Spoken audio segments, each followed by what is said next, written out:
Bismillahirrahmanirrahim. Assalamualaikum warahmatullahi wabarakatuh. Kami dari kelompok pertama ingin mempresentasikan makalah kami yang berjudul Sejarah dan Filosofi Pemberdayaan dan Pembangunan Masyarakat.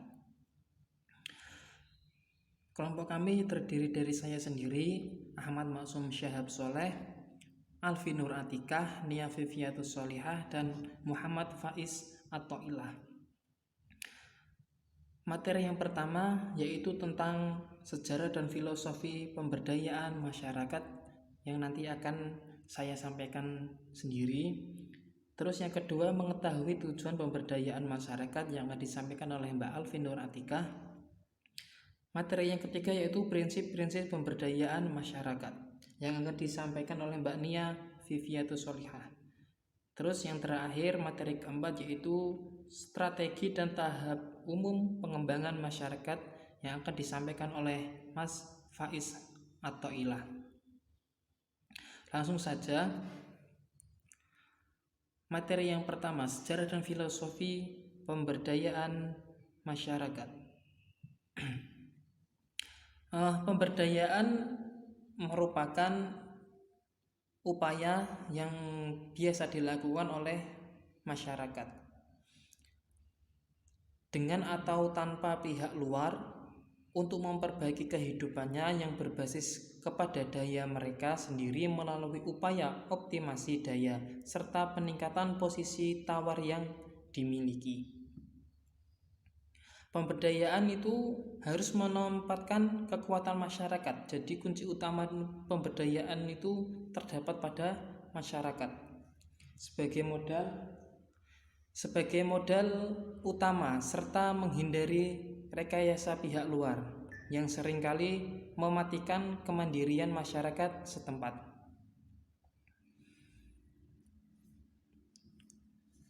Terus salah satu indikator dari keberdayaan masyarakat itu mampu dan kebebasan untuk membuat pilihan yang terbaik dalam menentukan atau memperbaiki kehidupannya. Konsep pemberdayaan merupakan hasil dari proses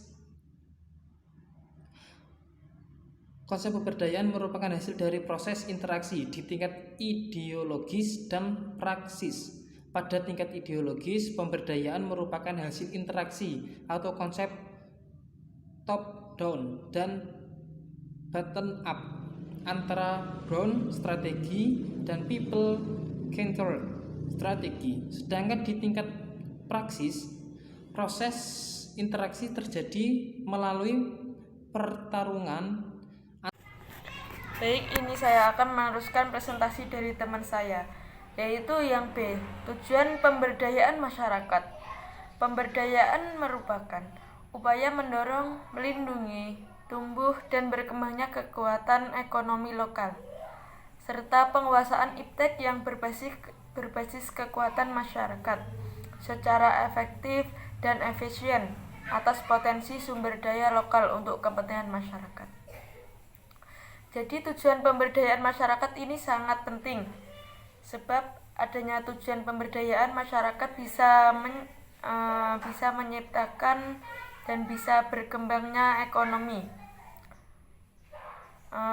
Dan tujuan pemberdayaan masyarakat ini salah satu upaya mendorong apa? Mendorong kekuatan efisien dan efektif kepentingan masyarakat. Jadi adanya tujuan pemberdayaan masyarakat ini, masyarakat bisa berpikir kembali untuk menciptakan peluang, untuk menciptakan perkembangan kekuatan ekonomi sehingga masyarakat itu bisa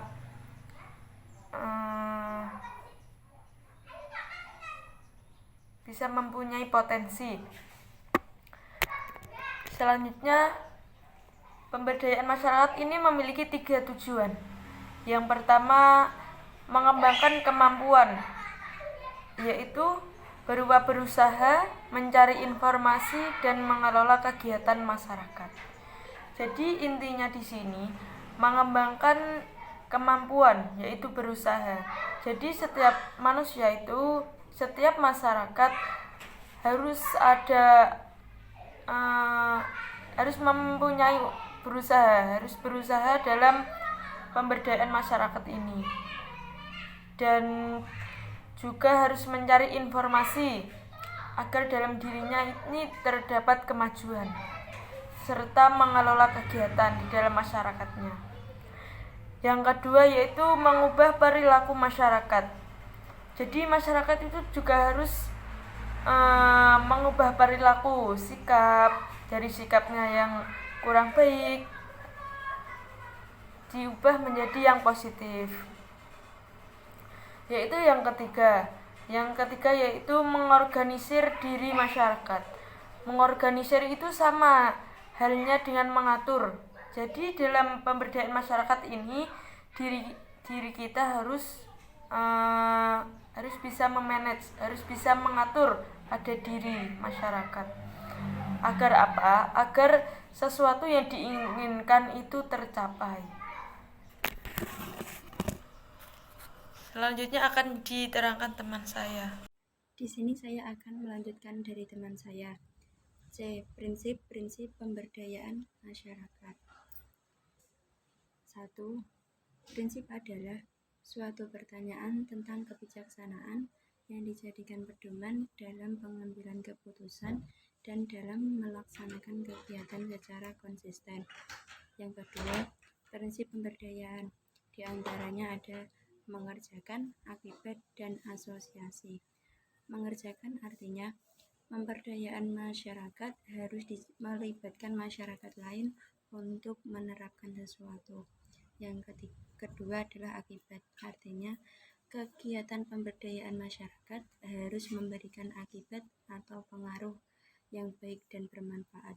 Yang ketiga, asosiasi, artinya setiap kegiatan pemberdayaan masyarakat harus dikaitkan dengan kegiatan lainnya.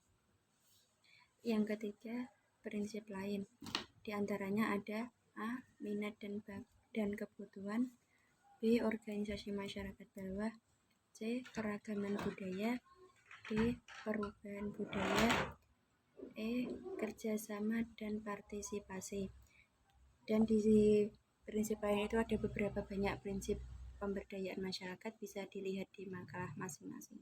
Sekian dari saya, selanjutnya akan dilanjutkan oleh Mas Ato. Terima kasih. Baik, saya akan melanjutkan materi yang sudah teman-teman saya sampaikan. Baik, langsung saja ke poin keempat, yaitu strategi dan tahapan umum pengembangan masyarakat. 1. Strategi pengembangan sumber daya manusia (SDM). Pengembangan SDM diawali dengan upaya peningkatan kesadaran dan kepercayaan diri. Hal ini mampu dilakukan sebagai tahapan awal dalam pengembangan SDM. Pendekatan yang dilakukan tentunya berkaitan dengan aspek psikologis dan aspek budaya. 2. Strategi pengembangan permodalan. Usaha pengembangan permodalan diawali dengan upaya menghilangkan ketergantungan dan menumbuhkan keswadayaan, lalu mengarahkannya menuju sistem ekonomi rakyat. 3. Strategi pengembangan kelembagaan usaha. Pengembangan kelembagaan usaha diawali dengan tumbuhnya usaha dalam rumah tangga setiap anggota. Dengan memiliki usaha akan menumbuhkan sikap wirausaha yang pada akhirnya akan menumbuhkan sikap bagaimana agar usaha yang dilakukan dapat meningkat atau diperlukan berbagai modifikasi. 4. Strategi pengembangan usaha.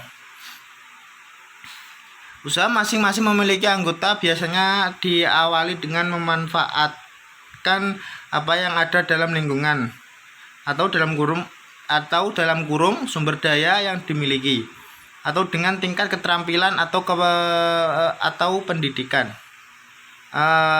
Untuk materi dari kelompok pertama saya rasa cukup. Apabila ada pertanyaan yang perlu ditanyakan, dipersilahkan karena kami membuka 3 pertanyaan.